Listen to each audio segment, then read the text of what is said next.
program, we have Ben Andres, who is with Whiteford, Taylor, and Preston, who will be chatting with us tonight about Collections 101. So let me turn it over without further ado to our guest. Ben, if you want to give us a quick introduction of you in Whiteford, Taylor, and then get into this evening's content. Sir? Thank you, Jason. As he said, my name is Ben Andrus. I'm an attorney with Whiteford Taylor Preston, or we generally go by Whiteford Law. We are a law firm here in Maryland. My office is in Columbia, but we have branches in Baltimore, Washington, D.C., Falls Church, Richmond, and we're expanding a little bit farther out in Virginia and some other areas, but we practice all up and down Maryland, Virginia, D.C. area. We are a law firm that does many different things, but in particular, we have a practice in community associations law, representing condominiums, homeowners associations, cooperatives, and the like. So Jason has asked me here tonight to give some what he calls a Collections 101 for community associations. So we're going to just go over some basic information about how the collections process works, what that looks like for a homeowners association or a condominium board, some things to be aware of and to watch out for. And just to give you guys an idea of what the process may look like for your legal team or your agents who are carrying out that work for you. As Jason mentioned, this is meant to be educational. It is not something I can give legal advice to you, although I'm happy to if you'd like to follow up afterwards on specific issues or precise legal advice for your communities. I'm happy to have that conversation afterwards. I think Jason also mentioned I'm happy to take some questions at the end, but we'll try to go through the presentation, and then if there's questions at the end, I'm happy to take those as well. Jason, do you have anything else, or I'm ready to go? Just a quick note for anyone who does have a question, we'd ask them to put that in the chat. You can either directly message me or just put that in the main chat, and I will be moderating the questions thereafter. So back over to you, Ben. Thank you. Okay, so in Collections 101, we're going to actually start with the specifics and the process of what it looks like to go through a collections case and how that works, how we go about trying to recover money that is owed to an association. And then we're going to talk about some more general issues associated with it, some risks for the associations to know why we would want to bother with it, given those risks that we talk about, and some general practices and tips for board members in particular, and also for managers going through the collections process. So our process, we've divided it into what we call phases. For Whiteford specifically, this is going to be reflected in how we account for billing. There's different billing rates at different phases. But I think even if your particular attorney or agent has a different billing structure, they're going to go through a somewhat similar process.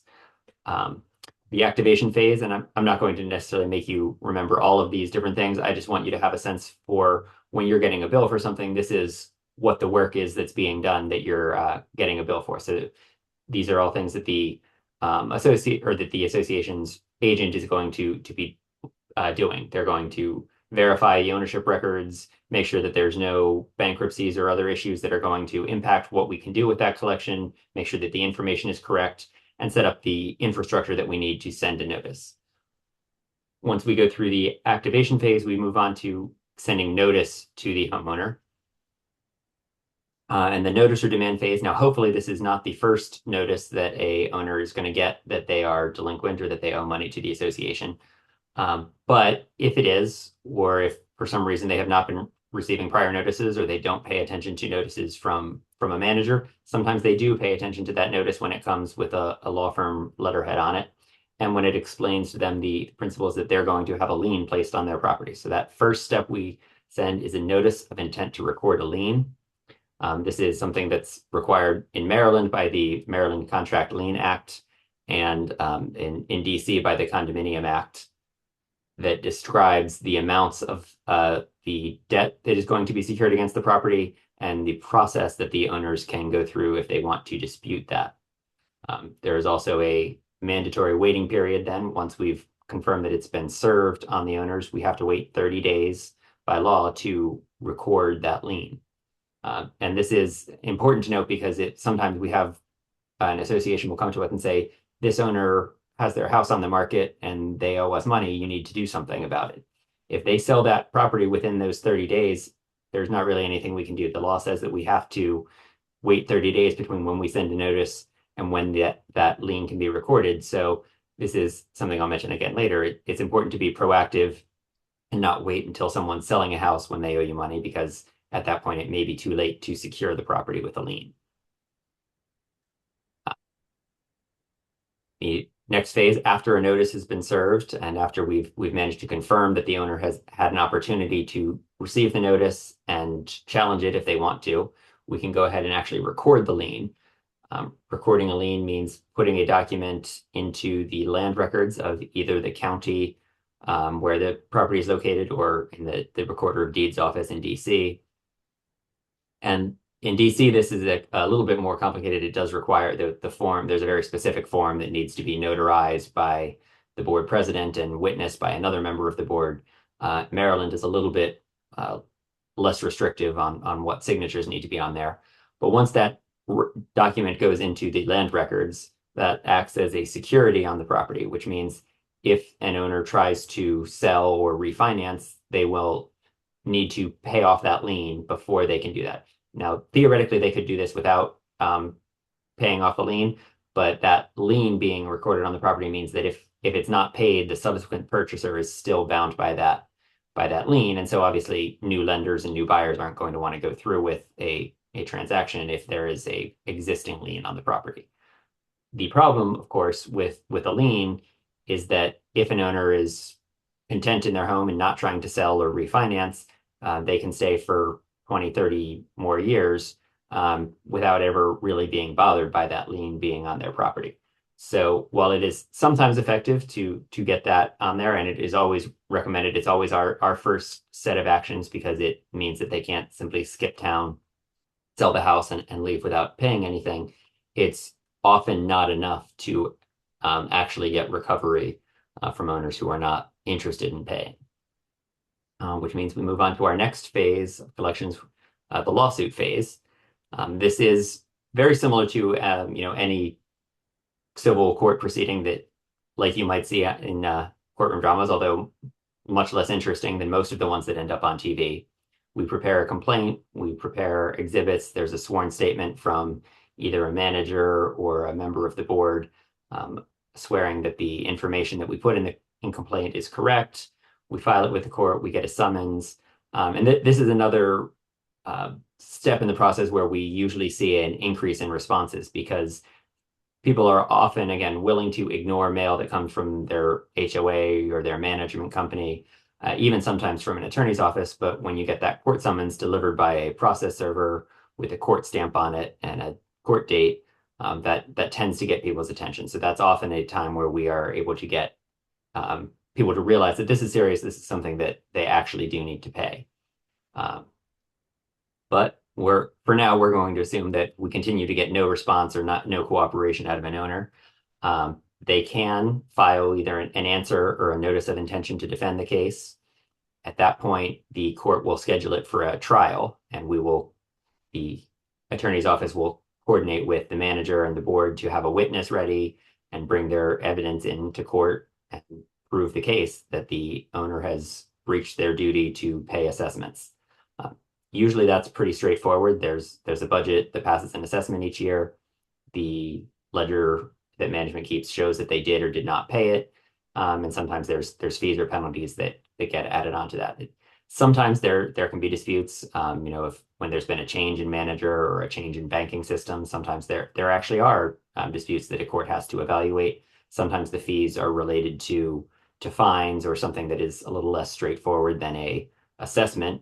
And there needs to be some actual proof put in there. But for the most part, these are very straightforward cases.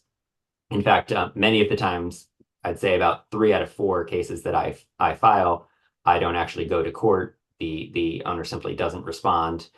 So it goes before the court, and assuming that all the documents we submitted originally are correct, the judge will enter an affidavit judgment and just take the word of the manager or board member who signed that initial complaint over the no objection because the owner hasn't responded, and then we have a judgment. Now, initially, a judgment is only a lien. It exists on the record. It'll be a hit on their credit checks and background reports, but it doesn't actually do anything. So the next phase that we would move on to is post-judgment. And a lot of post-judgment is figuring out now we have the right to collect money from various sources, but we need to find out where that is. So we hire private investigators that specialize in this to locate employment or bank accounts or other assets that are held by the debtor. And I think my favorite one of these to do is wage garnishments. I think those are the simplest and most effective. People are sometimes willing to close a bank account, pull their money out of the bank so it can't be garnished. They're less likely to want to quit their job entirely so that their wages can't be garnished. Um, some other sources there we can, if they are renting out a unit and they have rental income, we can intercept that rent income from the tenants so that we receive it up to the amount of our judgment.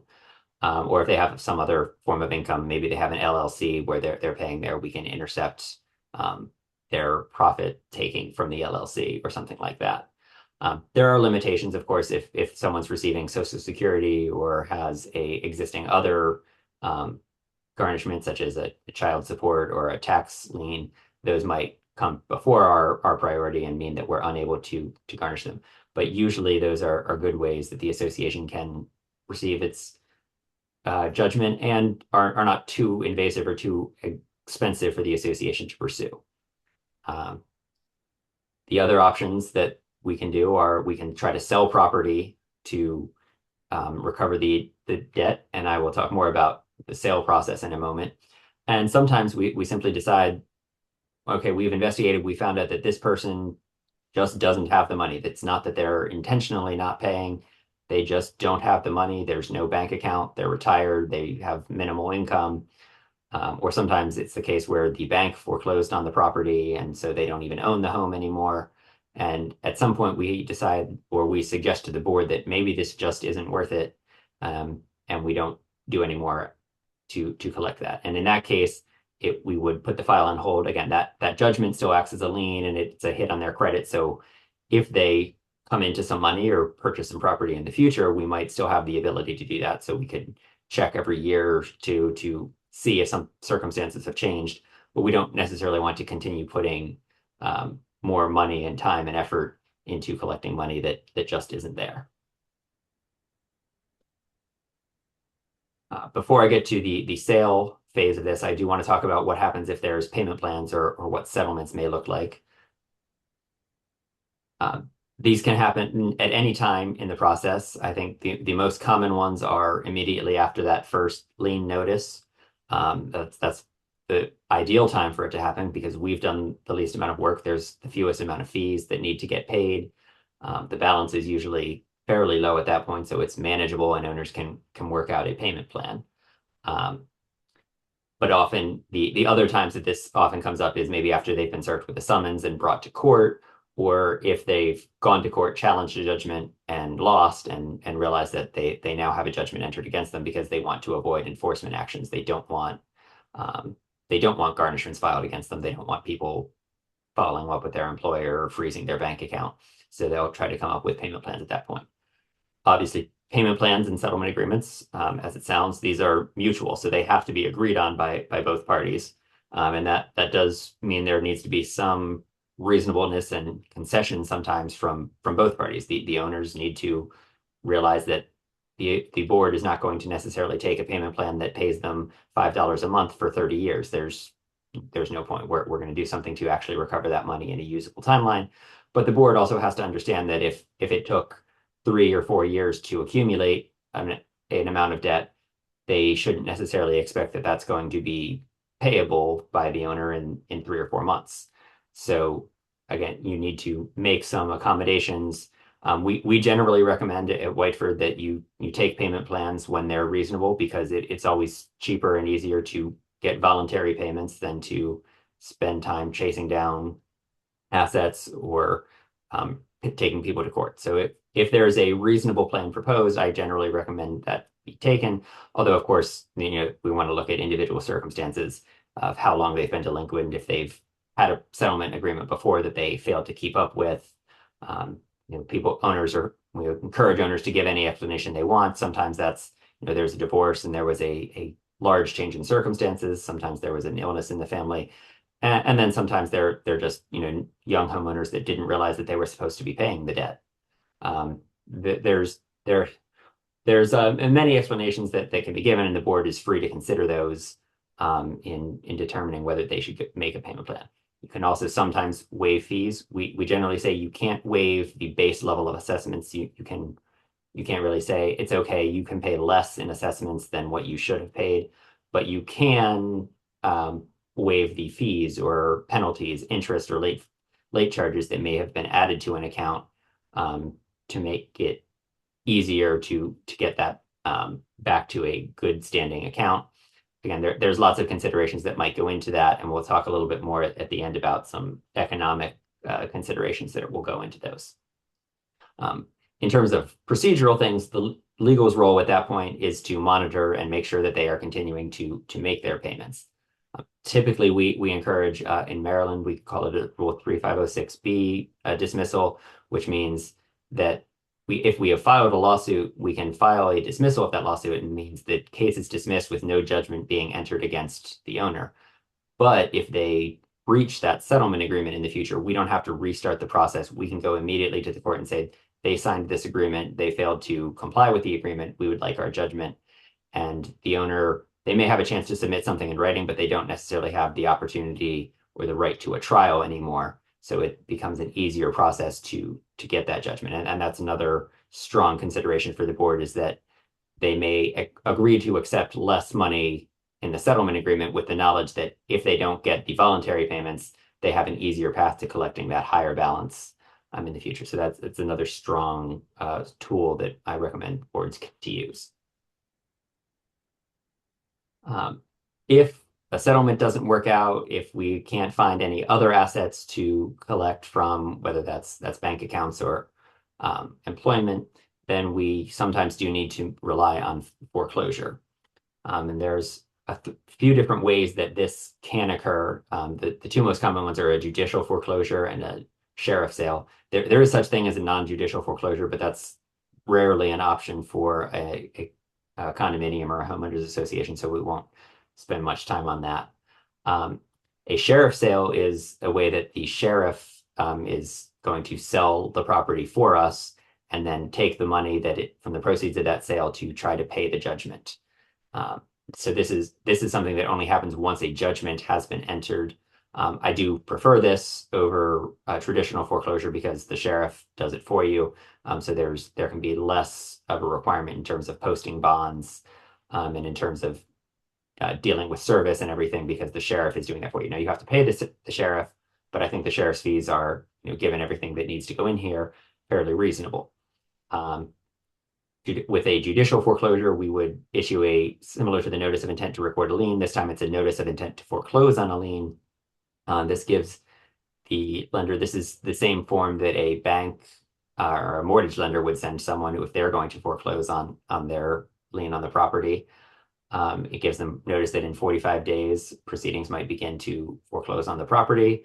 After that 45 days, if they haven't filed any of their own petition for relief or bankruptcy claim or anything like that, we can file a petition for foreclosure. There's a whole bunch of notices and disclosures and notices to interested parties and potential occupants that have to go into that. But once that gets before the court, assuming all of those requirements are met, the court will issue an order saying that you may sell the property. We then have to go hire our own auctioneer. The auctioneer has to advertise the property in a newspaper and various other places, and it can then be sold at an auction. Because we are the condominium lien, we're rarely the first priority liens. Most people have a mortgage lien that is going to be the kind of by definition the senior or most senior lien on a property. So when we evaluate whether it's worthwhile to sell a property, we of course need to just consider the value of the property in relation to that first mortgage on the property, because if we sell it at foreclosure, the bank will get paid before we are able to get paid. That is in a regular foreclosure. In a sheriff sale, the bank does not get paid first, but the purchaser is going to take it subject to the existing mortgage. which means that if you have a $300,000 home, but there's also a $250,000 mortgage on it, then your expected price there, your value to a purchaser is only $50,000 that you'd be expecting. And it's usually less than that. Again, obviously the value to buyers in purchasing properties like this is that they can get them at lower than the market value, which means you're not, as the association, necessarily recovering as much as you might like. Some associations have the authority in their documents and the general ability that they can actually purchase the unit at foreclosure, perform some repairs to the property, and then resell it in a traditional sale, which can net them more money. That's somewhat uncommon. I think most associations are not really set up to become property owners, property managers, and resellers, but sometimes just through a fortunate conflicts of circumstances that does work out, and that can be an option in some cases. The other big advantage that we see in selling a property, even if you're not necessarily going to recover the full amount of the debt, is that now that you've got a new purchaser in there, again, a purchaser with some money to purchase a property, presumably they're going to be able to and willing to start paying the assessments. So I typically recommend the foreclosure or sheriff sale we've had someone who's been delinquent for 5 or more years, and with no real sign that anything's going to change. Sometimes it's worth saying, okay, we're not going to get our 5 years of assessments back from this guy anyway, so we'll might as well take what we can for the property, and more importantly, get a new non-deadbeat owner into the property so that we, going forward, have that contribution and income coming in and someone who's going to be responsive. So there can be circumstances when a foreclosure or a sheriff sale are recommended. I do that from time to time. But it is an expensive proposition because of all the notices and advertisements and bonds you have to post. And again, sometimes there's eviction proceedings that will have to go along with that, and it can be difficult. So we try to not to do that, but it is an option that needs to be utilized. And for my final point on this, there is also value in getting that notice because, again, some people will ignore a lien, a notice, even a court summons, but if they get a notice that their property is being sold, suddenly there's a motivation there again to file something, to do something, even if that is file a bankruptcy to stop the proceedings and go through the bankruptcy process. Sometimes bankruptcy is not the worst result, especially if it's a debtor who has money, who's just has different priorities. Getting the bankruptcy trustee to be in charge of who they pay is actually better for us.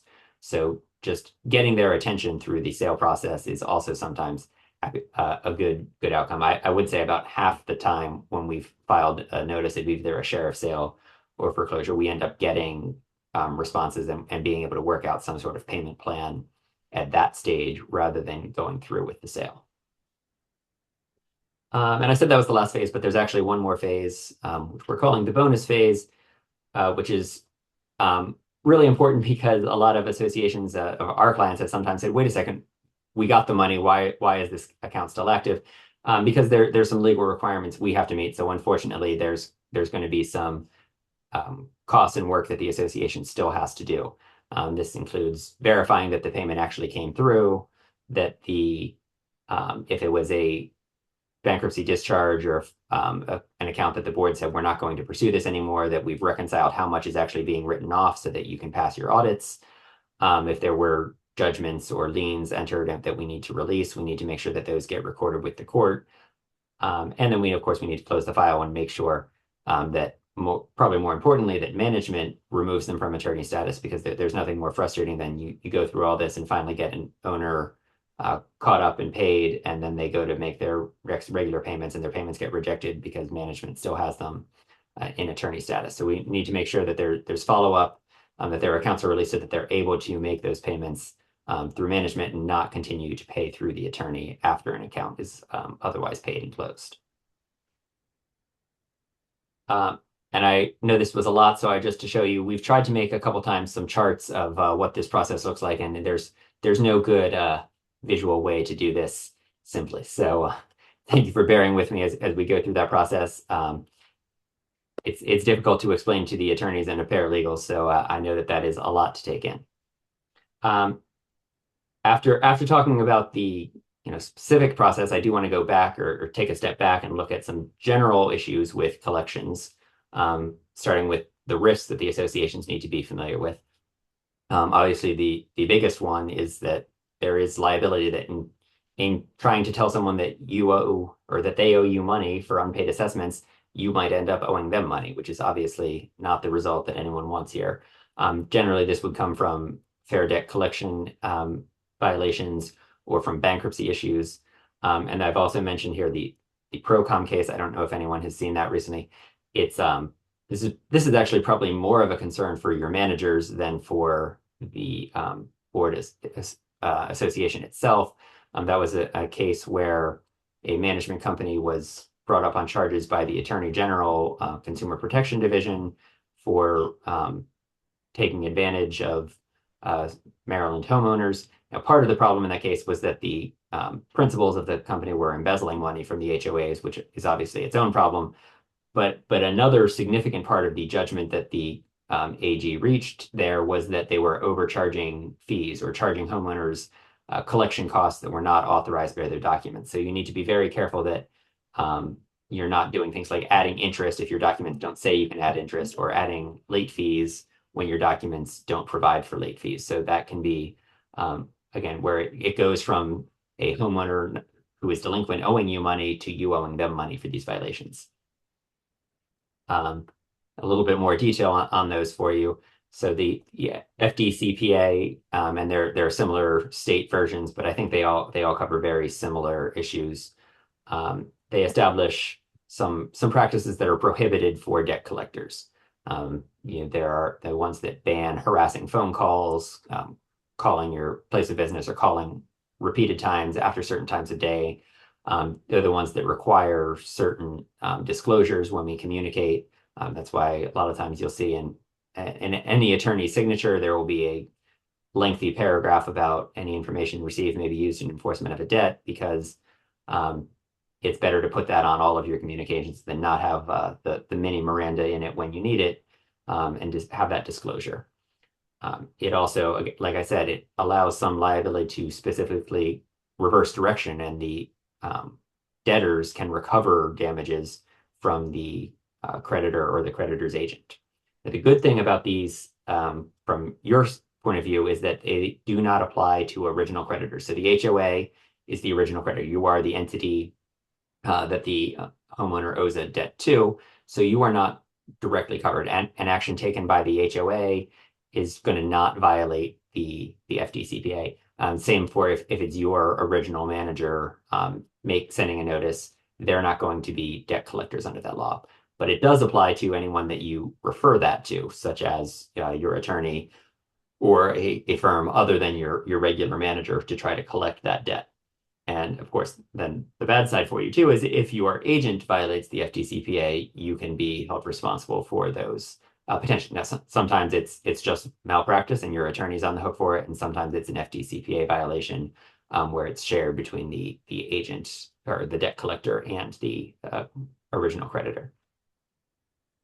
The other risk or risky scenario is bankruptcy filing. This is also a debtor protection, and I've had many boards complain to me about why these owners are able to get away with it. And the reality is that the law right now, and particularly in Maryland and DC, is designed to protect debtors. Not to say that they don't have to pay their debts, but there are a lot of chances, second chances, third chances, and a lot of notices and procedural hoops that have to be gone through in order to make that enforcement stick. The most important feature, I think, for a board to know about bankruptcy is that there is an automatic stay on any enforcement action that goes into place once a bankruptcy is filed. And that happens as soon as the bankruptcy is filed. It prohibits any action to collect debt from that owner, and as we see in Chapter 13, from co-owners or co-debtors with the person who has filed bankruptcy. And this one does apply directly to the association and the management company, as well as to debt collectors. Some important aspects of bankruptcy law that you should know: there's the petition date, which will divide our claim between the date that the owner files for bankruptcy Anything owed as of that date is pre-petition debt, and that is subject to the bankruptcy estate and may be discharged. Anything afterwards is post-petition debt, which is, again, not necessarily subject to discharge, but it is still subject to the stay while that stay is in place. The other important deadline is the proof of claim deadline. The association is a creditor, and we prefer to be a secured creditor, so that's another good reason to have a lien or a judgment. But just like any other creditor, whether that's their credit card company or someone or a lender or anyone like that, they have to file with the bankruptcy court a proof of claim, which is a statement, a ledger similar to what we submit in our court cases, explaining how much the debtor owes, and the manager or a board member will sign an affidavit stating that is true. And if, as long as that proof of claim is filed in time, the court will consider it as part of the estate and make a plan to pay a portion of that debt. Now, that doesn't mean you'll get all of the debt, but in some cases you do get all of it. Sometimes the court finds that there are enough assets to satisfy all the creditors. They just need some reorganization or some time where they get a break from the collection action, and obviously during that time they're stopped from incurring additional debt, so they can pay down those claims in full. But again, you have to file that proof of claim in time for you to be able to recover anything. Because even if you don't file your proof of claim, pre-petition debt is subject to being discharged. The other, probably most important part is the stay itself. So the stay can include punitive damages for to be recovered by the debtor, and not meaning to violate the stay is not a defense. Now, not knowing about the stay may be a defense if you don't know because the debtor failed to notify anyone of their bankruptcy. You don't have to affirmatively search through the bankruptcy records anytime you do anything. But once you've been notified and once they've served the agent for the association, you're in charge of remembering that there's a bankruptcy there. And even if you don't know that an action you're taking is a violation of the stay, or you're not meaning it to be a violation of the stay, there's potential liability. And I think the way that often comes up is sometimes there are suspensions or other privileges that are internal HOA actions that are a sanction for being in debt, and this is a violation of the stay. So we at Whiteford, when we get a notice, we send a letter to the manager to share with the board, identifying the home and the owners or owners who are on that bankruptcy filing, and specifically noting, reminding them of what they can and can't do with respect to that bankruptcy. And so the last one, of course, is do consult your attorney in bankruptcy. Whiteford in particular we have an entire separate bankruptcy department. So, there are attorneys who practice entirely in the bankruptcy section or in the bankruptcy courts to advise us on developments in that law and ways that we can handle claims there. Sometimes that we can move to lift that stay if the claim is taking too long. Sometimes we can oppose motions by other debtors to prioritize their debt. But those are going to be case by case, evaluations of how much they owe. Is it worthwhile to spend more time on this? How much asset is actually available in the estate? But it's important that you stay in touch with your attorney, because there are deadlines and there are response dates that need to be made if you're going to make those decisions and make the best of a bankruptcy filing. The other risk for associations in collections is, of course, the expense. You are generally going to spend more money. I don't think this is going to surprise anyone. You're going to spend more money getting your money back from a collections case than you would if they just paid without having to go through collections. Most associations do have provisions in their bylaws and their declaration saying that if legal action is taken to collect unpaid assessments, the delinquent owner is responsible for paying those fees. But that's great in theory, but we have to have a way to get that. And that can be defeated by two main things.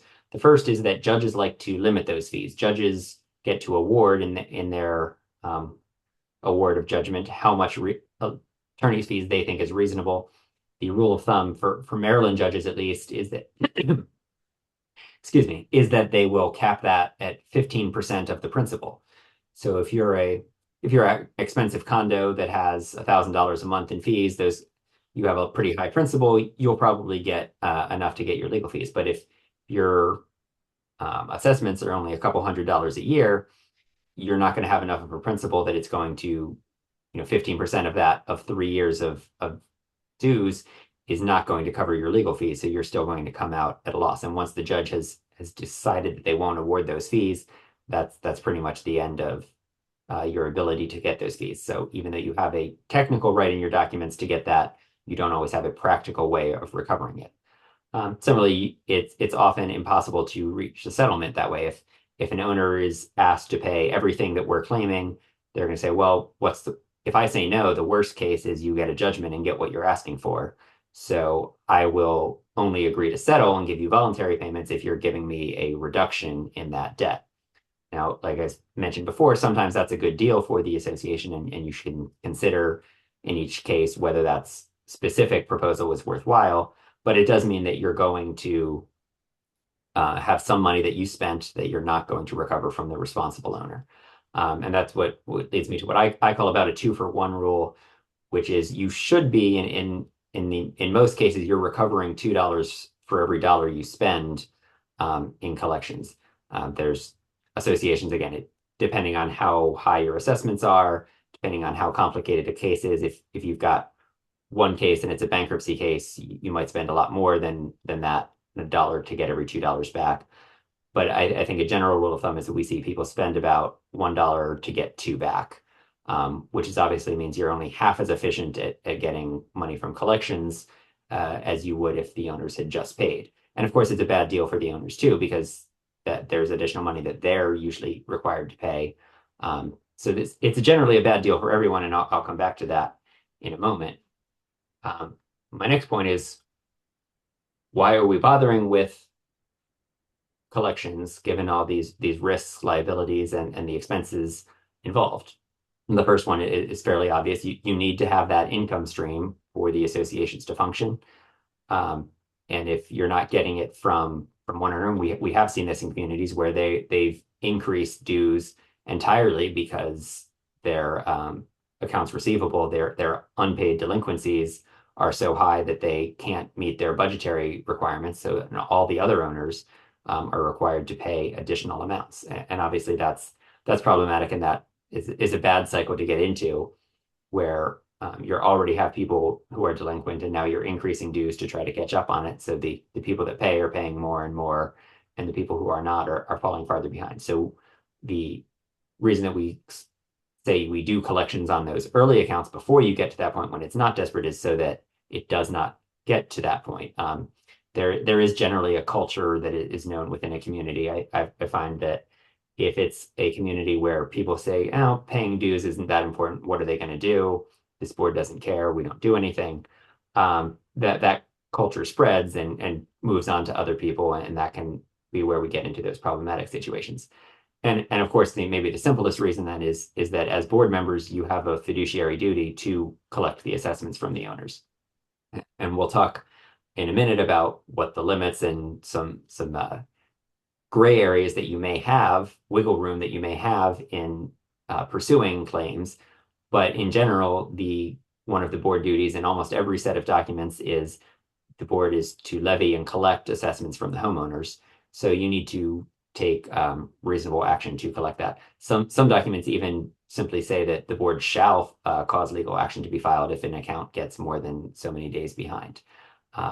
So even if you have all these concerns, the board is required to take some action and take some steps to make sure that they are collecting those assessments and that there are penalties for non-payment. I do want to talk again on a more positive note on some best practices and some helpful tips. We like to maximize in-house solutions. That is doing things as much as possible through the board and the management company, because then you're not incurring legal fees, you're not using the services of a debt collector, so you're minimizing some FDCPA exposure. Our next tip is to have a collections policy, which I would talk more about in a moment. Third is respond promptly, and that's both to owners and to your agents, whether it's the managers or the attorneys who are coming to you with proposals or requests for authorization.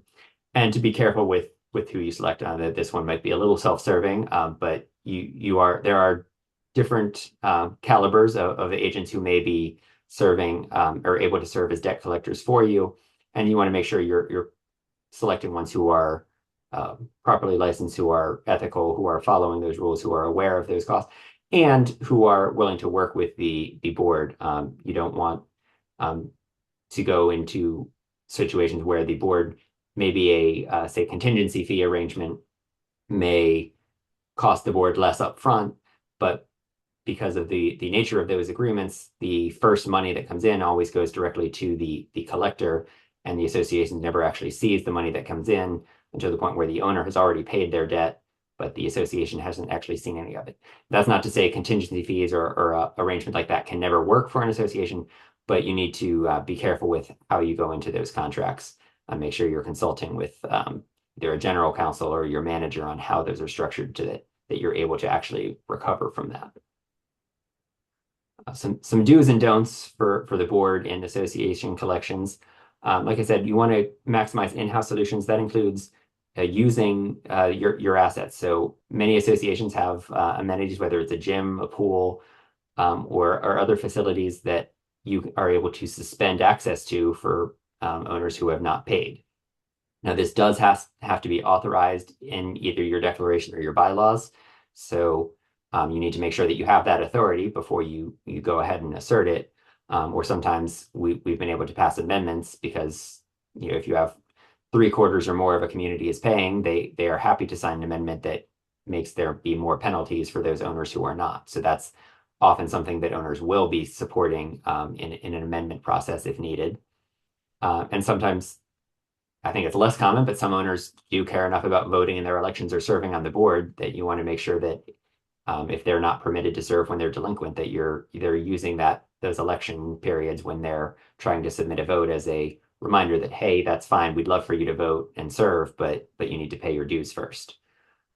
We also encourage as much notice as possible that you can get from the management company, the better. Again, they're not going to be debt collectors under the FDCPA, so they don't have to do as much of the legal disclaimers and limitations and warning periods as your attorney might once it gets to them. They can also do it far cheaper because again, they're simply sending their own statement out. They don't have to do the back verification. They aren't expected to have done a bankruptcy check or anything like that. So the friendly reminders, the additional warnings, the second notice, the last warning for management before they get turned over to an attorney is going to be often helpful. There's, it's very frustrating when we send a notice and we hear back from an owner, well, I've never heard anything from this association before. Usually that's not true and there's been attempts made, but you want to make sure that the management company has a robust enforcement action there to make sure that those notices are going out and if possible, getting to the owners. Then we want to make sure you have a collection policy and related to that, you want to have policy to make sure if you are a community that has a lot of renters or landlords, that you have a way to track the contact information for those landlords. So if they're not residing in the building, it's technically their responsibility, but again, that doesn't help you if they've moved out and they've got a tenant in the place who's not forwarding their mail to them and they just simply don't get the notices. So you want to make sure before people are delinquent and before you're needing to go through the collection process, taking steps to make sure you have good contact information for all of your owners. Some other things you want your collection policy to do is set expectations for the owners so they know the assessments are due on the 1st. There's a penalty if it's not paid on the 15th. If it's 2 months late, I get a fee from the management company to send me a second letter. And if it's 3 months late, I get access suspended. And at 6 months, it's going to an attorney where there's additional fees incurred. Those timelines can certainly vary depending on the amounts of your assessments and how you want to approach it. But having those clear guidelines in place, first of all, it makes it consistent. So if you have a new board come in that doesn't necessarily know how the prior board was doing it, or you have a new management company come in, if you have a written policy, that makes it much easier to continue with the same procedures. And continuity and consistency makes it easier for owners to have an expectation of when they should be paying, to have that habit of paying on time.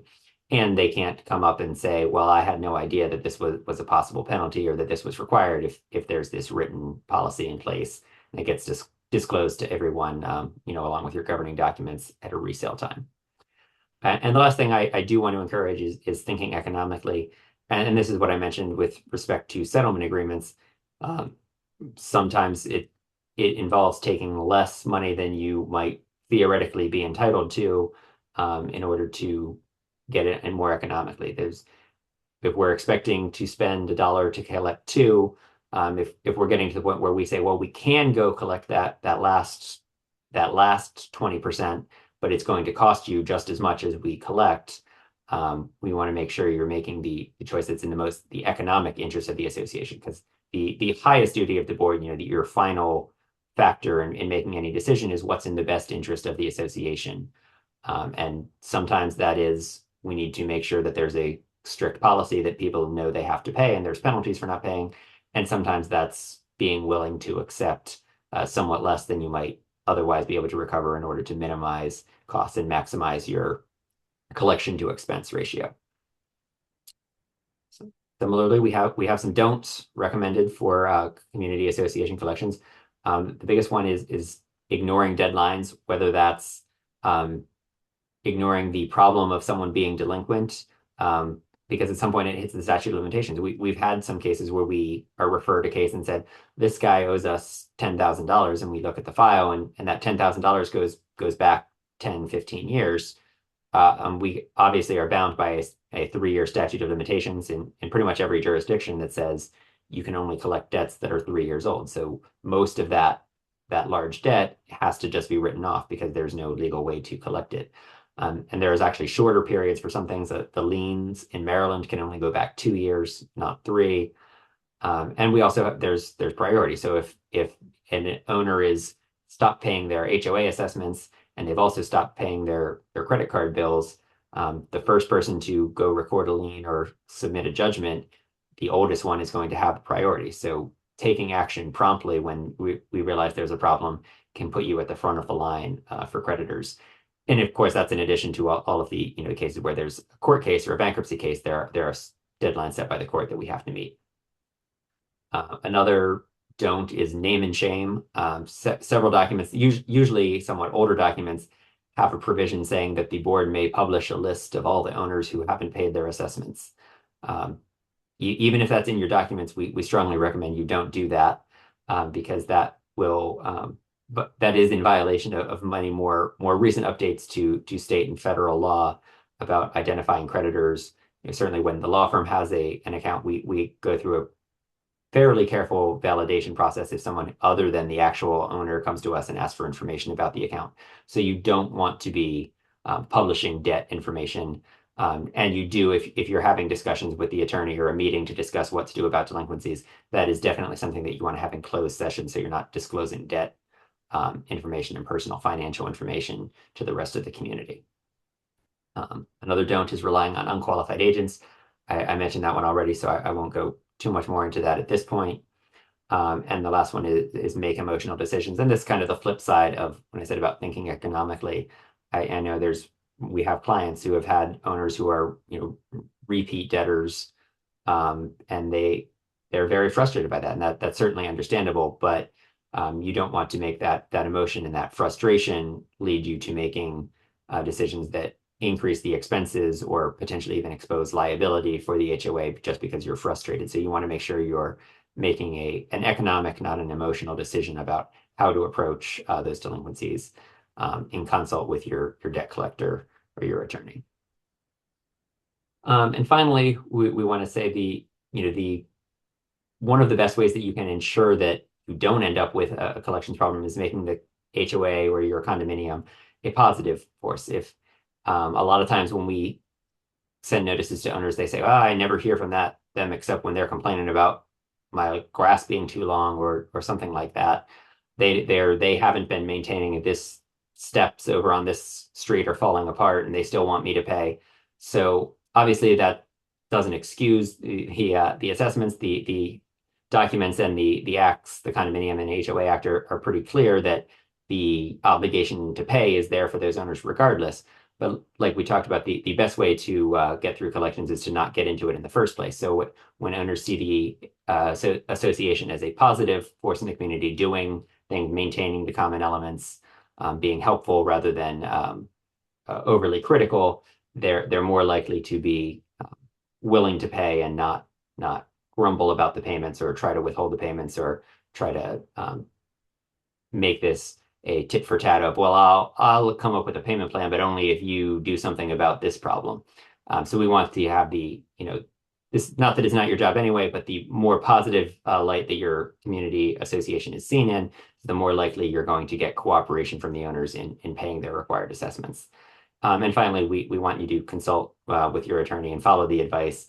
And I'll throw the managers into there as well. The boards obviously have the direct interest and the direct responsibility for each of your communities, but the managers and the attorneys are the ones that are doing this for a living, and they have that experience that we want to draw from in determining the policies, making recommendations, and following through. And that is the conclusion of my presentation. I think Jason is going to help us work through some questions that I see have been added to the chat here. Absolutely. And Ben, I'm going to use the point of personal privilege to ask a question of you. And one of the things to kind of kick things starts is I wanted to know what's the mood in the courtroom these days? You're going to trial, you're taking these cases to court. What are you seeing in terms of the judges' reviews of these cases? I've heard certainly that HOAs can have a little bit of trouble in terms of favorability in the eyes of the judge in terms of costs, actions that they're taking. But wanted to get an idea: is it smooth sailings? Is it a slam dunk, or are you seeing anything that's causing alarm in the adjudication of these matters? It's unfortunately, I have to say it depends, and That's fine. it depends on the jurisdiction and the individual judge in a lot of cases. So I'd say the trends are certainly bad for associations in Prince George's County. There's several judges there that are being very strict with the amount of fees that or the way they're capping fees. They're being very strict in examining the service affidavits. They're just making it very difficult. That's not to say that it's not things that we can't handle, but it does make it more expensive and less effective going through collections there. On the other hand, I've had a couple cases in Baltimore City recently where I received more than the 15% cap on and all the legal fees that I asked for. So it is not all bad, but there are jurisdictions, and I think what stands out is Prince George's County is a difficult one for HOAs. Baltimore City and some of the more rural counties actually are better for the HOAs. And then there's individual judges that may vary in each jurisdiction as well. Okay. Another quick question for you, and I promise I will get to all the homeowner questions, but I think this might be helpful for some strategic planning. Ben, one of the things that we talk about with our clients is it's usually a good idea, maybe once a year, to bring counsel into a board meeting and go over the collections report. At Majerle, we do a cover sheet on the collections report, giving a little bit more of a summarized information on what we're seeing in terms of digesting that information. But if you were invited, let's say, to a board meeting and it's a once a year, hey, we want to deep dive into what's going on. What are some of the things that you're hoping the client talks to you about? What are some of the things that you'd like for them to maybe come prepared to talk about? How would you want to structure that meeting to maximize the time, given that you might have a pretty thick report to go through? Yeah, so I have some clients that definitely do that. Some I actually meet with quarterly to go over the set of accounts that we have there.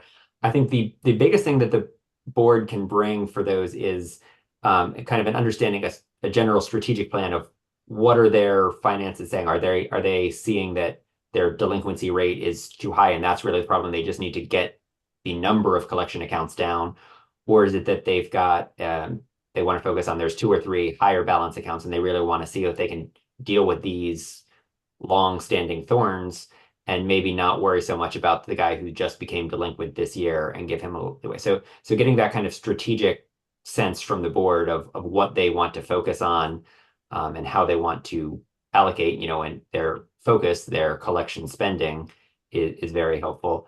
Another thing that they can do is look at the report and see where the delinquencies are because you know your communities better. So especially if you're a larger community that has a variety of home types or neighborhoods, you might be able to come back to me and tell me, well, this house is in a really nice area. They've definitely got the assets or something, or we see this guy, he's driving around with a company truck all the time. We know that we've got the assets available here. That's a good place to focus on getting money. Versus this one, it's like, oh, we know that the wife just died in that home. We think it's not a good situation. Maybe we take it easy on that one. So having that community knowledge to give us some direction on what is a good target, a bad target, to help with that strategy is what I'd be looking for in a meeting like that. That's really good advice. And board members, I would say, we are in certainly April still, but we at Majorly are already thinking about budget season 2027. So as we move into those hot months of July, August, and a little bit cooler in September, might be a good idea to bring the attorneys in for a focused conversation to start teeing up the revenue side of your budget. So good idea there. Let's get to some audience member questions. Got one here to kick things off, which is how do you locate reverse mortgage companies when owners are now deceased or the property remains vacant? What is Yeah, about reverse mortgages? yeah, reverse mortgages are definitely a tricky situation. I think I'd throw that up there with some of the bankruptcies or where you have trusts or something like that, where there's a complicated ownership structure. Sometimes it works out fairly easily because the reverse mortgages, they are required to be recorded and they're required to put a contact information. But if it goes on for 10 years, they go out of business or they sold their assets three or four times, it can be hard to track those down. Sometimes it's something where we say, maybe we just sit on this one. We can post a notice on the property, we can record a lien, and then if the property ownership gets sorted out at some point, we have a claim in there to see if there's anything to get paid. Sometimes we say, look, if we post a notice and start advertising that we're selling this property, somebody's going to show up and say, wait a second, you can't do that, or you've got to pay me. So it depends again on the how large the debt is. Is it something that you really need to address? How big is your delinquency problem generally? Can you afford to let this one slide for a little while presumably someone wants this property, and it's going to at some point assert a claim to it. So if we just keep that liens updated so that our claim is there when someone is ready, that's usually our best approach. But we can go into foreclosure, and hope that somebody shows up, or responds at that point. Appreciate that answer. One of our board members asked if you could re-explain the post-judgment put file on hold portion of the process. Will the resident remain in place? So look, board member looking for just some clarification on that post-judgment. Yes. So typically, if we're putting the file on hold, it's because we can't find anything to do with it. Usually that's going to happen if it's someone who sold the property and there was just not enough. Maybe we had a partial lien recorded, so we got some of the judgment, but there was more that's a personal judgment. Maybe it's someone who was foreclosed on by the bank and we didn't get our money out of that sale. So typically, if we're just putting it on hold, it's someone who no longer owns the property, and for whatever reason we couldn't get paid at the time. But sometimes it does happen too if we get an owner who we've recorded an old judgment against, and they're paying their current assessments, but for some reason they don't want to pay this old judgment. Sometimes it's not worth trying to sell the property for someone who's actively paying, and we haven't found any other assets that we can garnish to enforce that. So we just let those liens stay on the property. The owner is able to remain. Typically, that's only if they're paying the current dues. It just means we're not chasing them down for the back balance at this point. Appreciate that. I got two questions from Chad and Cynthia that are very much in similar veins. So I'm going to combine them a little bit. Cynthia wrote, sometimes legal has advised the association to consider or declare an account as bad debt and take the write-off. Have you encountered this situation? And Chad was asking a very similar item, which is when is it in the best interest to write off the debt and start over with the homeowner? So maybe another review of that process question on write-offs, and also giving maybe a little bit of thought behind when is it the right move? So there's two, I guess, categories of bad debt that we consider. One is, I think, what we just talked about, where if someone has already been foreclosed on or they're out of the property, it's old debt. They're not incurring any more debt because they don't own in the association anymore. And at some point, we might have a judgment that we're legally entitled to collect, but we're telling the board, you're going to sit on it. After 12 years, it's going to expire. So if nothing comes up in those 12 years, you're going to write it off. And those, I think, are fairly easy to know when it's time because, again, they're not incurring new debt. They're not there. Typically, it's someone who's moved back out of the country or across the country where it's just not worth trying to chase them down anymore. And again, there's no new debt being accrued. The more difficult ones are the owners who are still on the property and they have resumed paying, but there is a back balance and we need to decide what to do about it. And we do sometimes recommend to the board that they write off a debt, and sometimes a portion of that debt is composed of legal fees that were not awarded, or that the owners, they're agreeing to a settlement that pays $3,000, but we think they owe $5,000. Do we, again, as long as that paid at least the amount of assessments that they should have paid, sometimes we tell the board, you know what, you should just write off that bad debt, or maybe it's conditionally written off and say, as long as you stay current for the next 12 months, then we'll write off the debt. But we do occasionally make that recommendation, and it really does have to be, a case by case basis of what is the likelihood that we can actually recover it, or how much will we spend in trying to chase it down.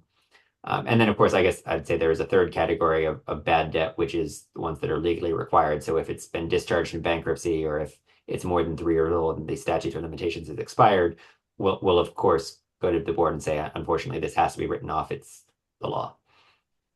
Appreciate that. Two more questions, just to give any audience members some time to ask anything else they'd like, but two more questions for you. One question that I have, which is, I think as a community manager myself, it's always been my push to have boards do on the 1st, late on the 15th, sent to the attorney on the 30th, and keep a tight timeline. And I've seen a variety of collections policies. Ben, any general advice in terms of, is there a more favorable timeline? Do you want to stay, you don't want to go too far out? What's the right mix when you all are working with the board to develop that collection policy? I know there's the aspects of the governing documents and the specifics, but outside of interest, there's a lot of wiggle room in some of the governing documents I've run across in terms of the administrative program to create that timeline for referral to collections. Thoughts on that? So I do, again, I like having collection policies. One, because if you have a collection policy, then you've gotten the board directing the managers to do something. So the manager doesn't have to go bring every account and say, hey, can we turn this one over? There's a policy that the board has already approved where management can say, okay, this one has hit X condition, we can turn it over to the attorney. So you don't have to have that as much back and forth. So that's, something that the expectations and just procedurally is a lot easier with a collections policy in place. In terms of the exact timelines, again, it depends. And I think in this case, it depends on your assessment level. So typically, I'd say I want accounts turned over to me. I don't want an account turned over to me if it's less than $1,000 owed, just because by the time we put any work into sending notices and generating it, we're going to have fees that outpace the percentages that we want to see in the collection account. So if it's under $1,000, generally, I think it shouldn't be turned over yet. There might be some exceptions if there's a special assessment coming up, or you realize that there's going to be a problem. But for the most part, I think $1,000, or the alternative is at 1 year of delinquency, because again, that first limitations period comes in at about 2 years. So if you turn it over when it's 1 year, that gives us the full year to take some steps and make sure that we're not having to rush and do things in a less than ideal way to make sure we get things secured. So I think 1 year or $1,000 are my general guidelines for when I'd like to see referral to an attorney. But it could, of course, depend on your documents and some other considerations. We got a question from Ms. Smith. She asked, what's the statute of limitations on debt? Uh, Generally, any claim is going to be 3 years. There are contracts under seal that could be extended to 12, and a lien has to be acted on within 12 years. So if we recorded a lien in 2011, and we didn't get it never decided that it needed to be foreclosed on and it never got paid, that lien is basically void at this point because there's no way to renew those liens, and there's no right to foreclose. So people can ignore a lien that is more than 12 years old. Okay, appreciate that. Last question that I have for you, Ben, is hopefully timed appropriately. I just saw in the news that the Maryland legislative session has concluded for the year. They had sine die earlier this month. Anything coming out of Annapolis that we should keep our wits about us? Anything you're seeing in terms of either the Condo Act or the HOA Act specific to debt collection? Not really any debt collection changes this year. I think the major update that we saw with the HOA and condo laws this year is that there's changing the insurance deductible caps that can be assigned to individual owners.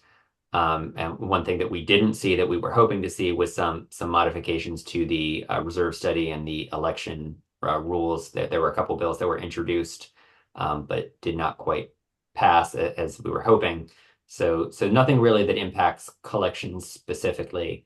But there definitely is some good news for HOAs and condos in that the amount of deductible that you can pass on to responsible owners has increased or will increase in October. We got one more question that just came in. If an owner is still in residence and has a payment plan, can the association simultaneously obtain a lien to protect its interest? Yes. It depends on the terms of, again, if you reach a settlement with the owner, often I do this where I'll say, okay, we'll only require you to pay this back at $100 a month or something. So it's going to take you a while. But in the meantime, we are going to go ahead and record the lien just in case. Because again, a lien is not going to do as much damage. That's not going to show up on a judgment search against them. It only affects the property if in case they try to sell the property. So that we certainly do that sometimes where we say, okay, we're going to record the lien just in case you default on this plan. I would say that you want to be careful that if you are planning on doing that, you put that agreement or disclose then that we're still going to record the lien into that agreement because some owners go in with the expectation that, okay, if I do this, that means there's no lien on my property. Because again, sometimes whether it's because they've got a rental business or something else, or they've got a security clearance where there's some heightened reasons where they don't want that recorded lien against them. You just want to make sure if they're trying to avoid the lien, sometimes that is part of the consideration in a settlement agreement, and maybe you can require them to pay it back faster or pay something up front in order to avoid that. On that similar question, I'll try to make this one a little broad for the audience. Let's say that you have an owner who's paying that amount, but there's been adjustments post the agreement, condo fees go up, maybe there's been some other changes. How does the payment plan adjust over time? Is that looking at isolated years, or is that something that ebbs and flows? Because I think one of the things, I'm not in the accounting department, so one of the things that I always need Michelle Moore, our controller's help with, is looking at what the base assessment is, what are payment plans that a homeowner has put together, and how that might fluctuate, let's say, as we're moving into a new fiscal year. Yeah, that can be tricky because I always try to structure mine as you've got, say, $1,000 in debt from your prior couple years. And regardless of that, you're also owing $100 a month every month for your new assessments. So if you're going to pay that $1,000 debt at $100 a month, your total payment is going to be 200. And generally, I structure my agreements that are going to say you're going to pay installments of X dollars plus any future assessments, so that if the assessment goes up, their total payment goes up. Sometimes we have them do that by paying the law firm the installments to pay the back debt and pay management directly because they get the coupon book still or something to pay the new assessments.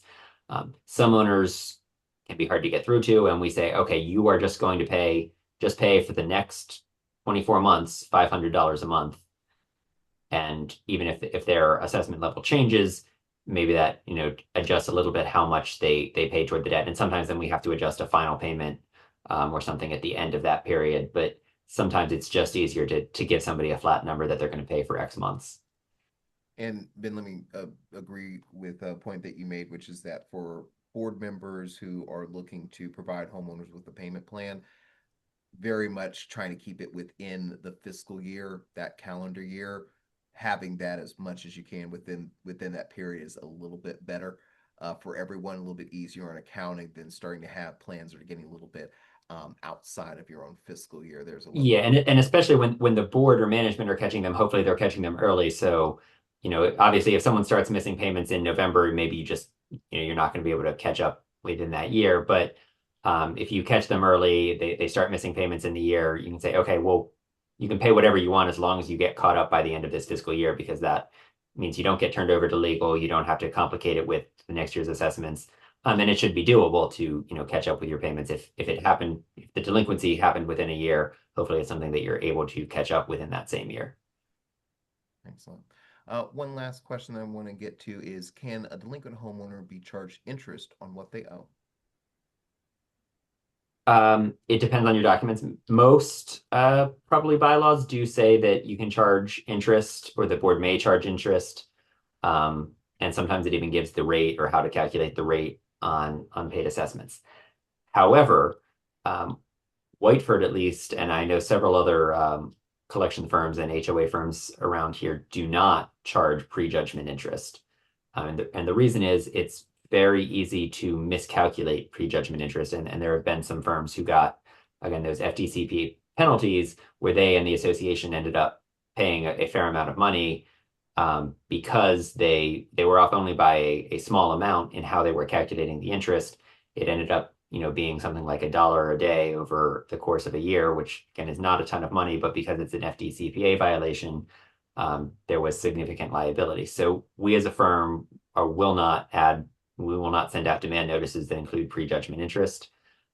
Sometimes the compromise is that if you send that initial notice, there's no prejudgment interest, but if it gets to a lawsuit, you can assert the prejudgment interest because there's a little bit more leeway in a debt claim submitted to a court, and then the judge is going to review whether he agrees or he or she agrees that the prejudgment interest is appropriate. So the short answer is yes, you're allowed, but the longer answer is in practice, we don't see a lot of prejudgment interest. Certainly, if you get a judgment entered, that accrues interest at the rate set by law. Um, and we much prefer things like legal or late charges, which are, a simple calculation of you get $15 each month that you haven't paid, um, so that there's not that liability risk. Hmm. Got another question that just came in. When a lien is placed and ends up going in the unit or the lot ends up going into foreclosure, can the assessment still be paid in some way? Um, yeah, so if once a lot is sold, it's from the sale date, the new purchaser becomes responsible. And that's sometimes significant because sometimes with foreclosures, you'll have a sale in February, and for whatever reason, it won't go through to closing until October. But for those extra 8 months there, the purchaser is going to be responsible for paying those assessments once there's been a sale. The other consideration is we often the association should get notices as an interested party anytime a bank is foreclosing on a property within the association. We encourage you to forward, if it goes to management or the board, forward that to the attorney to make sure that there's no claim that we want to assert in that case. Sometimes we've seen it especially with tax foreclosures. It's worthwhile for the association to come up with a couple $100s to pay property tax to redeem the property and stop it from being sold, and then they can then add that assessment to its total as a consolidated lien. Sometimes, if a bank foreclosure goes all the way through, there's a surplus. Sometimes, if they owe $200,000 and it's a much more expensive home, if there's a surplus, we can assert our lien and get paid before any surplus goes on to the borrower. Okay, appreciate that. And last question that we have for you, Ben, if anyone's interested in working with Whiteford Taylor, what's a great way for them to get in contact with you? I assume the contact information here. Yeah, my email address is on the screen. My phone number is there as well. And you can also, of course, Google Whiteford Law. You'll find us, and you can find some contact information there. Okay. Well, board members, we appreciate all of you joining us this evening for tonight's collections and delinquency class. Thank you again, Ben, for joining us. We'll have this recording up within a week's time for you all to review in the future. On behalf of all of us here at Majerle Management, thanks for joining this evening. Have a wonderful evening. Good night, everyone. Thank you, everybody.